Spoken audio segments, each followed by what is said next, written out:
Flashback sur Séance Radio. Le cinématographe permet de projeter des images sur un écran. Toute l'actu des grands classiques du cinéma.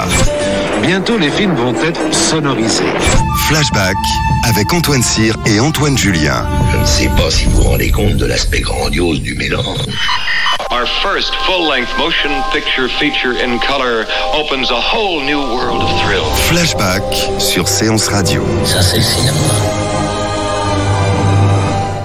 Ce mois-ci, dans les sorties DVD Blu-ray, 2 films de Peter Bogdanovich, Saint Jack et The Last Picture Show, et The Seven Ups, un préquel de French Connection, signé Phil D'Antoni.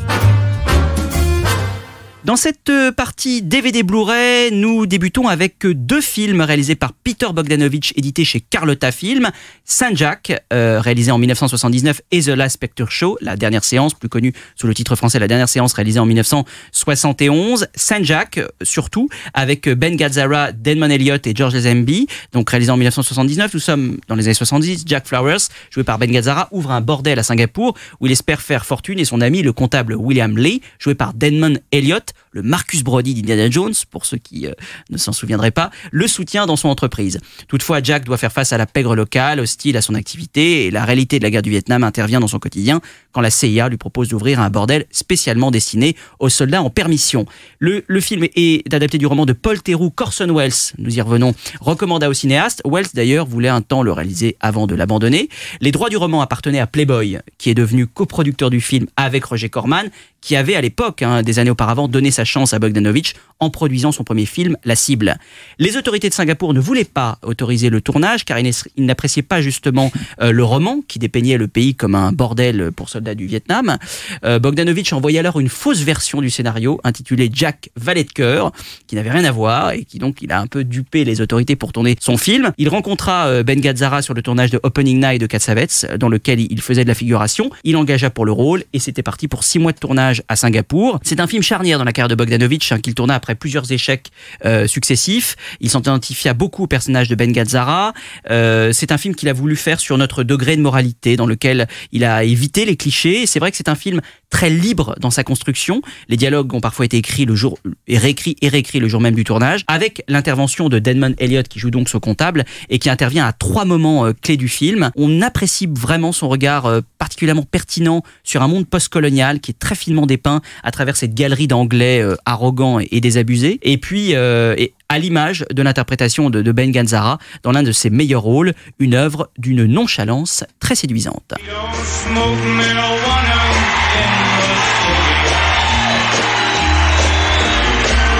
You have been to Singapore before, haven't you? No, I haven't, but I've always heard it very pleasant. Yeah, well, it depends on what you like. Now, what did you have in mind? Hey, you're not a squash player yourself, by any chance, are you? No, Bill, I drink.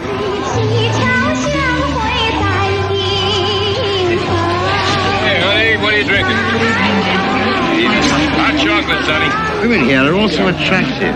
They're all guys.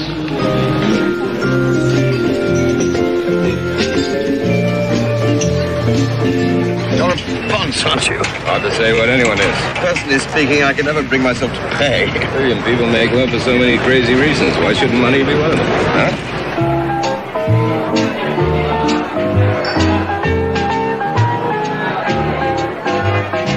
Who's that black girl Judy just left?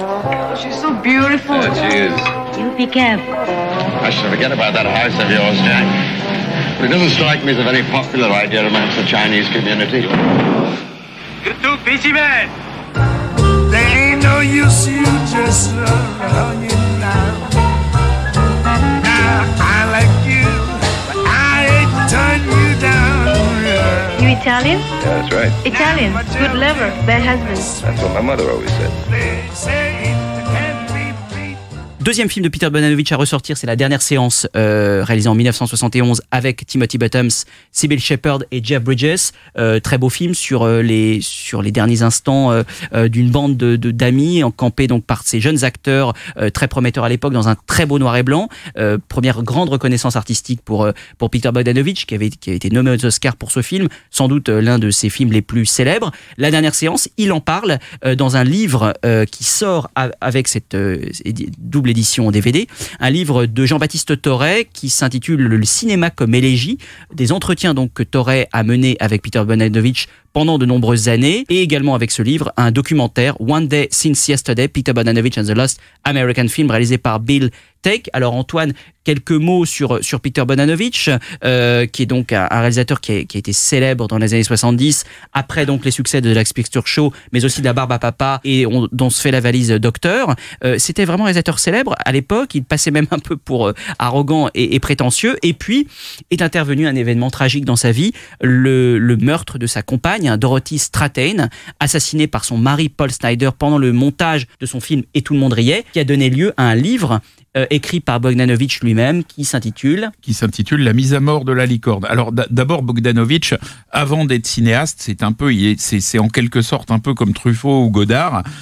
C'est quelqu'un qui a été un historien et un critique de cinéma, et il est notamment connu, un peu comme Truffaut est connu pour ses entretiens avec Hitchcock. Bogdanovich a fait énormément d'entretiens avec de grands cinéastes américains. Il en a fait notamment avec Fritz Lang, sur toute la période américaine de Fritz Lang, et d'ailleurs ces livres d'entretien sont édités chez Capricci. Et puis donc Bogdanovich, qui est quelqu'un qui a la plume facile, a effectivement écrit ce livre, La mise à mort de la licorne, pour raconter quelque chose de tragique, qui n'est d'ailleurs pas sans relation avec l'un des films que vous avez cité, puisque vous avez parlé d'un film qui a été produit ou coproduit par Playboy. Et il faut savoir que la mise à mort de la licorne raconte en fait l'histoire tragique d'une jeune femme qui est morte à l'âge de 20 ans. Elle était née en 1960 et elle est morte en 1980, qui était une personne qui s'est retrouvée embarquée dans le système de Playboy. Donc Playboy, ça a été le magazine de charme, le magazine érotique, qui à un moment a réussi à devenir un magazine grand public, parce qu'on y trouvait des interviews de Jimmy Carter ou des articles sur les plus grands sportifs, ceci mêlé à des photos de femmes dénudées. Et le patron de ce journal Playboy s'appelait Hugh Hefner et était un personnage très étonnant, qui à l'époque était flamboyant, qui vivait dans une espèce de manoir dans lequel régnait une débauche permanente, et il avait essayé à son époque de faire croire que le sexe est une fête, en tout cas ce sexe-là, et en réalité le monde du cinéma érotique et de l'image érotique telle que le vivait Hefner était quelque chose de tout à fait aussi sordide que le monde de la pornographie d'aujourd'hui, sauf qu'il y avait une façade qui était beaucoup plus avouable, beaucoup plus présentable, et c'est ça qui a fait que quelqu'un comme Peter Bogdanovich s'est retrouvé embarqué. Il était un des invités du manoir, et c'est là qu'il a rencontré cette Dorothy Strathairn, qui était une magnifique jeune fille d'origine, je crois, canadienne, qui était extrêmement belle, mais aussi extrêmement intelligente.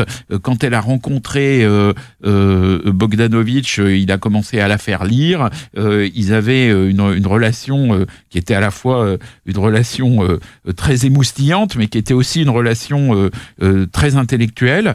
Et effectivement, Dorothy Strathairn avait été amenée dans ce système par Paul Snider, qui était ni plus ni moins une espèce de macro, et elle avait été prise en pension par Hugh Hefner, qui avait l'habitude de coucher avec tous ses modèles, qui voulait absolument coucher avec elle. Et donc il y avait une espèce de cette jeune fille très intelligente et très belle était sous l'influence tragique d'un macro complètement fou qui était Snider, et de Hugh Hefner, qui était le grand patron de l'érotisme, et qui évidemment avait des vues sur elle. Et là arrive Bogdanovich. Il y a une histoire d'amour très tendre qui se noue entre lui et Dorothy Strathairn, mais il est en permanence sous la surveillance jalouse de Hugh Hefner et sous la surveillance complètement démente de Snider, et l'histoire va se terminer en une tragédie terrible pour Dorothy Strathairn, et dans ce livre, Bogdanovich dresse à la fois le portrait de cette jeune femme, extrêmement émouvant, mais il dresse aussi le portrait extrêmement grinçant de cette période théoriquement de libération des mœurs qui était la fin des années 70 et le début des années 80, et où en réalité il y avait des choses extrêmement sordides qui se passaient. Oui, Oui, cet événement l'a tellement marqué que pendant le montage de Et tout le monde riait, qui est une œuvre de Bogdanovich que beaucoup apprécient, d'ailleurs on le voit dans le documentaire, Tarantino notamment loue ce film, il décida brutalement de racheter les droits du film à la Fox pour lui-même le distribuer, et ça se passera pas très bien. Il finira ruiné, enfin en tout cas ça va le ruiner pendant de nombreuses années, et quelques années plus tard, sur un autre film qui s'appelle Mask avec Cher, il portera plainte contre Universal à cause des coupes imposées par le studio et la suppression de la musique de Bruce Springsteen. C'est dire que Bogdanovich, à partir de cette période-là, aura moins la main sur ses films, sera beaucoup plus contraint par les studios et ne retrouvera pas la pleine liberté des années 70. Mais on sent bien que Bogdanovich, qui était quand même quelqu'un qui avait énormément le vent en poupe, mais qui était aussi quelqu'un qui considérait que le monde lui appartenait, va être totalement brisé par l'épisode de cette relation et de la tragédie qui va intervenir avec Dorothy Stratten. Il faut savoir que Dorothy Stratten, donc, qui était modèle, qui posait nue et qui détestait ça pour Playboy, mais c'était ce qu'elle avait trouvé. Elle espérait, comme beaucoup de personnes couvées par Hugh Hefner, que ce serait un chemin qui l'amènerait au vedettariat, alors que Bogdanovich lui explique, il le dit dans le livre, il lui dit en fait c'est le plus mauvais chemin pour arriver au vedettariat, parce qu'une fois que tu as posé nu, les gens vont pas te prendre au sérieux si ta carrière a commencé comme ça. Bon, il y a des exceptions, mais quand même c'est pas en soi un bon chemin. Donc elle va détester ça. Elle va jouer dans un film de science-fiction érotique qui est évidemment un navet terrible, et évidemment Bogdanovich va être heureux de peut-être sauver sa carrière en la faisant jouer dans Et tout le monde riait, où elle est formidable, où elle joue très très bien, mais malheureusement la tragédie va arriver. Voilà, et la carrière de Bogdanovich s'en ressentira jusqu'à récemment, où il a montré évidemment régulièrement son amour pour le grand cinéma américain, le grand cinéma classique, et j'ajoute qu'il vient de réaliser un très bon documentaire sur Buster Keaton, The Great Buster A Celebration, présenté là au dernier festival Lumière, qui retrace la vie de ce génie comique, et particulièrement la vie d'après le cinéma muet, que l'on connaît moins, qui est assez triste d'ailleurs, et que raconte très bien Bogdanovich, donc son documentaire The Great Buster A Celebration, qui fait partie donc de la riche filmographie de Bogdanovich, qui est retracée donc dans ce livre, aussi dans ce livre d'entretien donc de Jean-Baptiste Aurey, dans lequel aussi Bogdanovich parle beaucoup de mise en scène,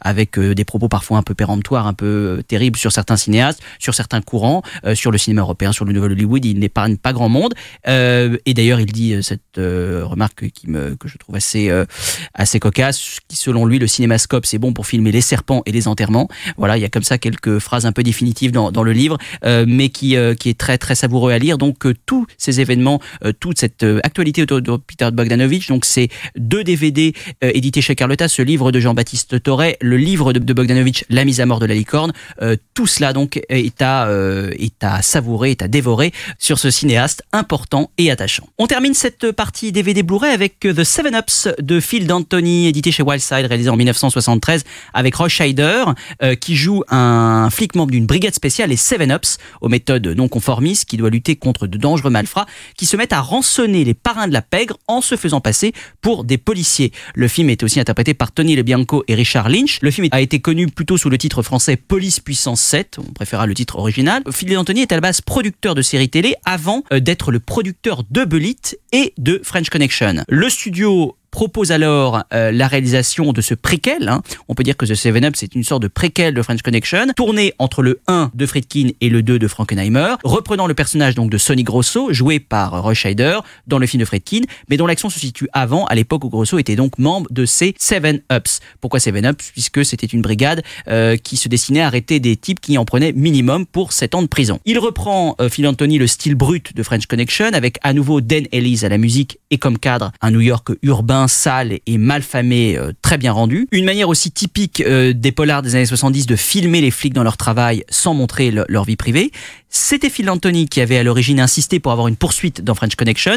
Il récidive en réalisant à nouveau une scène de voiture très spectaculaire dans les rues New York, tournée jusqu'à 6 caméras durant 1 mois. Un morceau de bravoure marquant, tout comme La paire de truands, joué par Bill Hickman et Richard Lynch. Un polar incontestablement de bonne facture, très bien mené, mais qui n'arrive cependant pas à la hauteur de son modèle, et qui restera l'unique long métrage de Phil D'Antoni qui poursuivra sa carrière de producteur à la télévision après sa tentative infructueuse d'adaptation du roman Cruising par un certain Steven Spielberg.